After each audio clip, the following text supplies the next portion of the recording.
Bismillahirrahmanirrahim. Assalamualaikum warahmatullahi wabarakatuh. Bismillahirrahmanirrahim. Salatu wassalamu ala rasulillah sayyidina abdillah amma ba'du. Apa kabar anak-anakku sekalian? Semoga kalian semua dalam keadaan sehat walafiat dan selalu semangat dalam belajar. Karena yang namanya belajar atau menuntut ilmu itu merupakan kewajiban bagi kaum muslim laki-laki maupun kaum muslim perempuan. Ya. Baik anak-anakku sekalian, sebelum kita mulai sebagaimana biasa, ya, kita awali pertemuan ini dengan membaca doa. Kita mohon kepada Allah, mudah-mudahan Allah mudahkan kita dalam menuntut ilmu, Allah cerdaskan otak kita, Allah terangkan hati dan pikiran kita, dan mudah-mudahan ilmu yang kita dapat menjadi ilmu yang berkah, ilmu yang bermanfaat untuk kehidupan di dunia dan di akhirat. Dan kita mohon kepada Allah, mudah-mudahan ilmu yang kita dapat bisa mengangkat derajat kita baik di dunia maupun di akhirat, dan bisa mengantarkan kita memasuki surganya Allah Subhanahu wa ta'ala. Amin ya rabbal alamin. Bismillahirrahmanirrahim. Raditu billahi rabba wa bil islami dina wa bi muhammadin nabiyya wa rasula. Rabbi zidna ilma wa zukna fahma. Doa untuk kedua orang tua. Rabbil fi'lana wali walidaina warhamna warhamhum kama rabbayana shighara.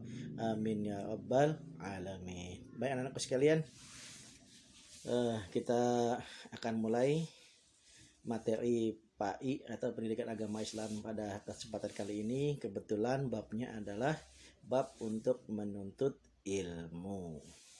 Ya. Baik, kita mulai. Anak-anakku sekalian, walaupun di buku paket tidak ada ya di bab penuntut ilmu atau bab 4 ini tidak ada surat Al-Alaq, namun tidak ada salahnya ya di materi ini Bapak masukkan ya di dalam Al-Qur'an ya, wahyu yang paling pertama Allah turunkan adalah surat Al-Alaq. Meskipun ayatnya totalnya ada 19, namun ketika pertama kali Allah turunkan Al-Alaq itu Allah turunkan 5 ayat terlebih dahulu ya. Apa bunyinya? Bismillahirrahmanirrahim. Iqra bismi rabbikal ladzi khalaq khalaqal insana min 'alaq. Iqra wa rabbukal akram alladzi 'allama bil qalam 'allamal insana ma lam ya'lam.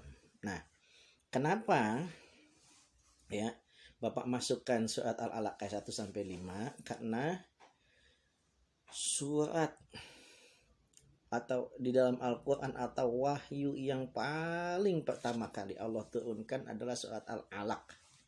Nah, di dalam surat Al-Alaq ini Allah menyebutkan Iqra, bacalah. Ya. Mengapa Allah minta kita yang pertama kita lakukan adalah membaca? Karena tanpa membaca mustahil kita akan mendapatkan ilmu.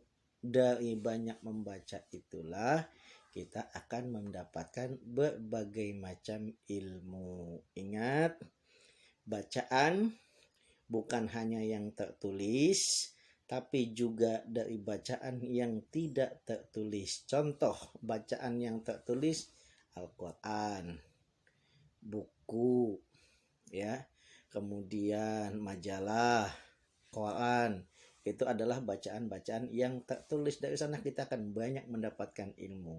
Nah, bacaan yang tidak tertulis seperti apa? Contoh, ya, gunung meletus.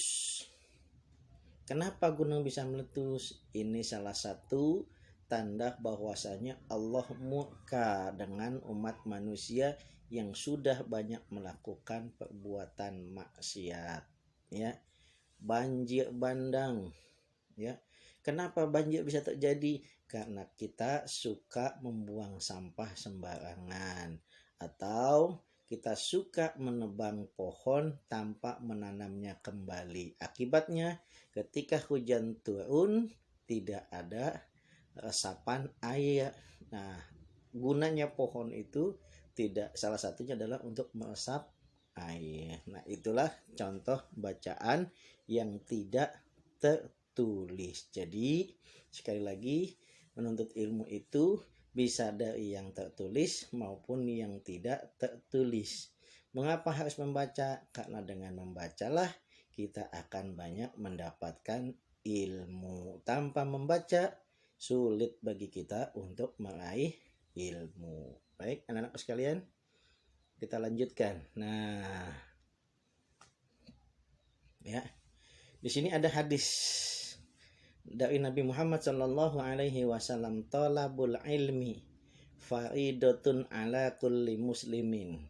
Ya, di dalam hadis lain Nabi Muhammad menyebutkan talabul ilmi faridatun ala kulli muslimin wa muslimatin. Dari sini jelas kita sudah bisa mengambil kesimpulan bahwasanya menuntut ilmu itu hukumnya wajib, ya, baik pada orang Islam laki-laki maupun orang Islam yang perempuan, semuanya punya kewajiban dalam menuntut ilmu. Tolong anak-anakku sekalian dihafalkan ya hadisnya, talabul ilmi faridatun ala kulli muslimin wa muslimatin. Itu dalil tentang kewajiban menuntut ilmu. Nah, hadis yang kedua, utlubul ilma minal mahdi ilal lahdi. Tuntutlah ilmu mulai dari buayan tuh. Bahkan kita masih dalam kandungan ibu kita saja kita sudah dituntut oleh Allah untuk menuntut ilmu. Ilal lahdi, sampai nanti masuk liang lahat, sampai kita meninggal dunia. Artinya yang namanya menuntut ilmu tidak ada kata terlambat.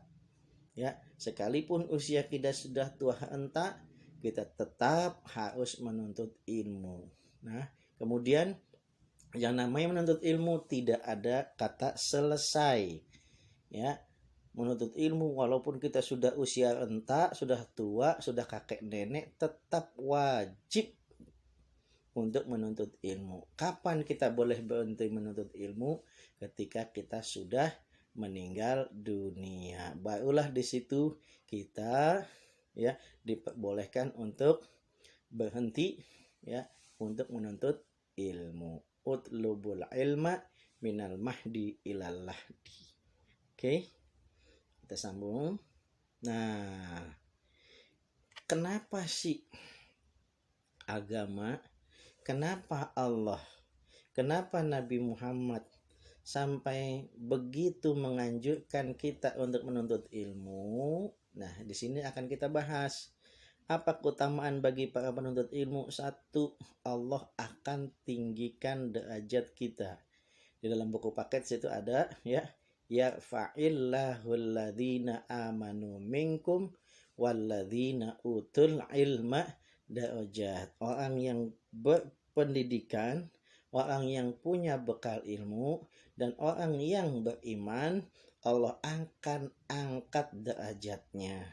Ya, baik itu di dunia maupun di akhirat. Jadi keistimewaan bagi menuntut ilmu, Allah akan tinggikan derajatnya. Yang kedua, Allah mudahkan jalan menuju surga.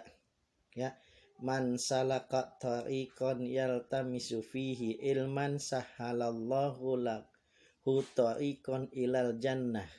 Barang siapa yang berjalan menuntut ilmu, maka Allah akan mudahkan baginya masuk ke dalam surganya Allah Subhanahu wa ta'ala. Bahkan pada saat kita sedang menuntut ilmu, kita meninggal dunia, maka Allah golongkan kita sebagai orang yang matinya mati syahid. Apa itu orang mati syahid?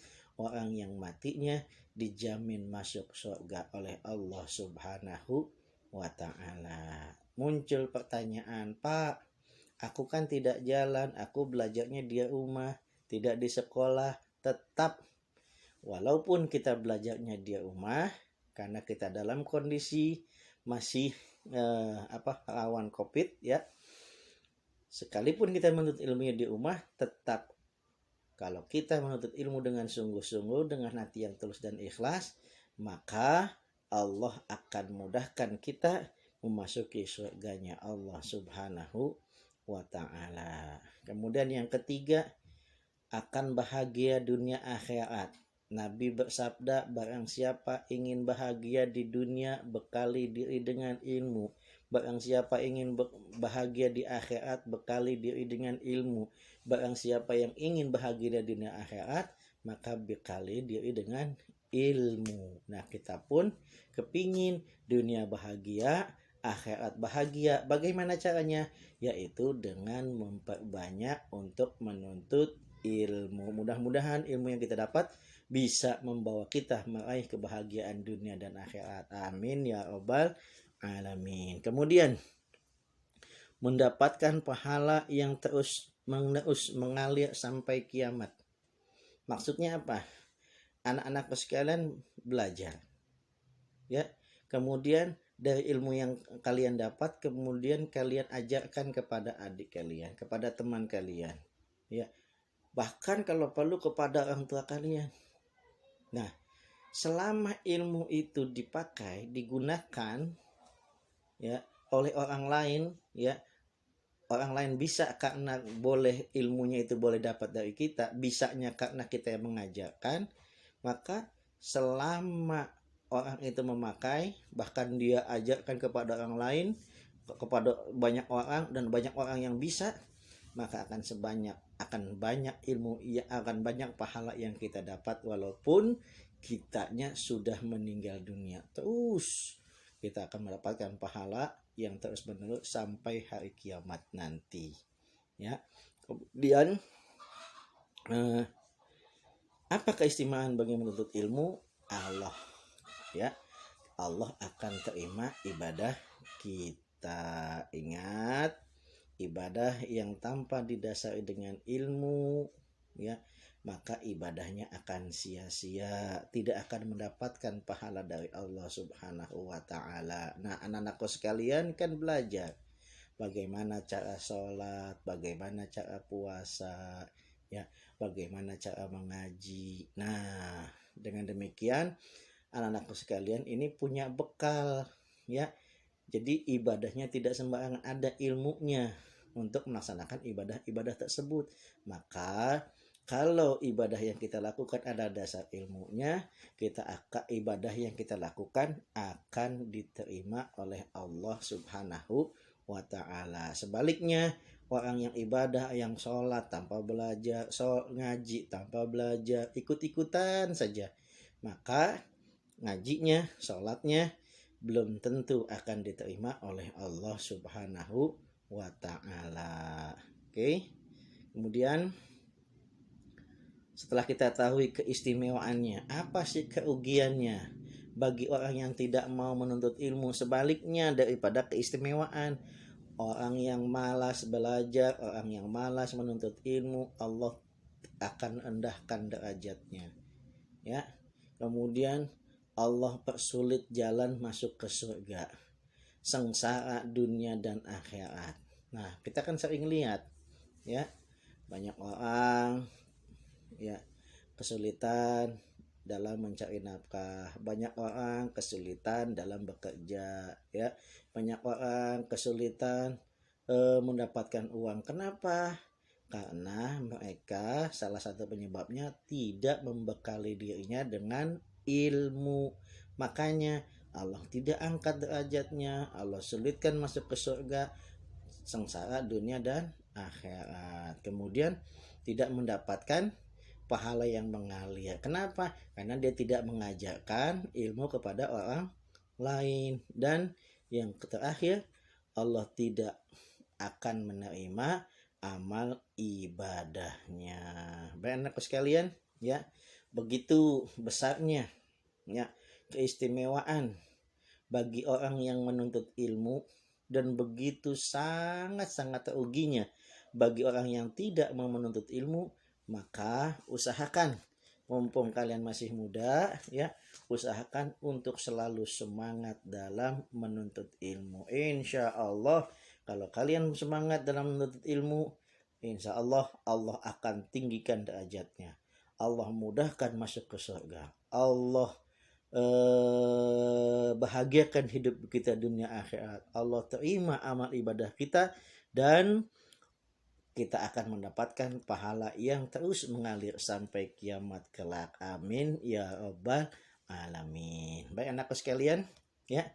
Sebelum Bapak tutup, yuk Bapak ulangi lagi, ya, hadis tentang menuntut ilmu, ya. Hadis kewajiban untuk menuntut ilmu, ya. Talabul ilmi faridatun ala kulli muslimin, ya. Menuntut ilmu itu wajib hukumnya baik bagi setiap kaum muslim.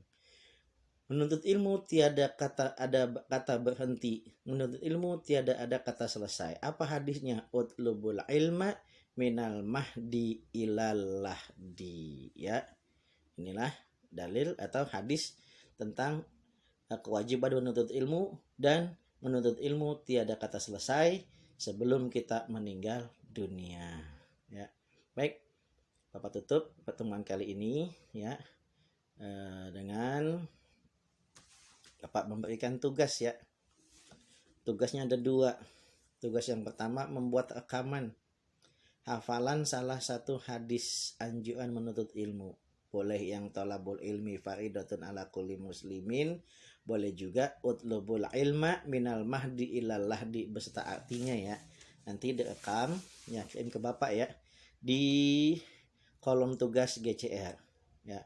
Kemudian tugas yang kedua, mengerjakan tugas di buku paket halaman 31-32 Romawi 1 dan 2, ya. Tugas boleh ditulis di buku tulis atau di buku paket. Hasilnya dipoto dan dikirim ke kolom tugas GCR paling lambat pada hari Sabtu 4 September 2021 pukul 12 siang.